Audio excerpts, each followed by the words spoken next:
Country houses can be a bit confusing. If you don't know where to look, it can be difficult to tell how old they are and just how special they might be. However, with a few tricks, you can figure out their history, one step at a time.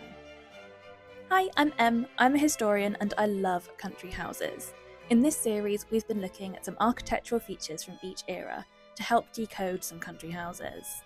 Last time, we had a look at Jacobean features, but let's explore a little bit further into the 17th century. By the end of the Civil Wars, lots of England's buildings had suffered significant damage, either by sieging or slighting. Parliament ordered damage to render buildings indefensible.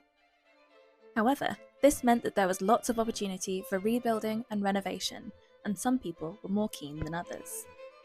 Lady Anne Clifford devoted herself to the restoration and enhancement of churches and castles on her lands, including Broome Castle. Conscious of their history, she decided to convert them into country mansions, preserving as much of them as possible.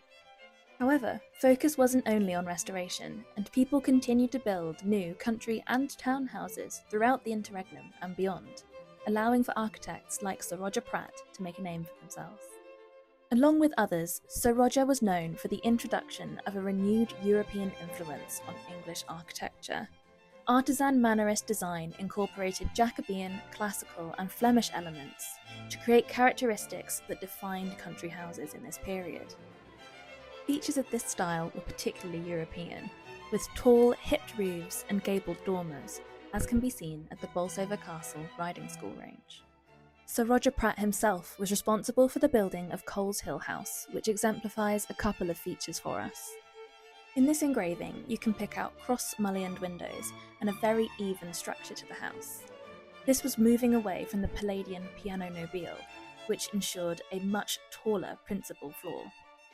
The restoration brought its own architectural slant, and following the Great Fire of London in 1666, there was much opportunity for architectural expression.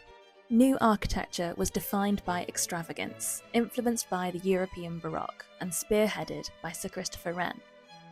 Thomas Archer's pavilion at Wrest Park exemplifies this style, defined by its rich curves and dome. And on a very different scale, Vanbragh's Castle Howard is a Baroque masterpiece, with its dramatic central projection and columns and colonnades. The final years of Stuart architecture were defined by Sir John Vanbrugh and his professional partner Nicholas Hawksmoor, designers of Blenheim Palace, built between 1705 and 1716. Their daring work held a remarkable legacy and continued to influence architecture well into the Georgian period, which we'll explore next time.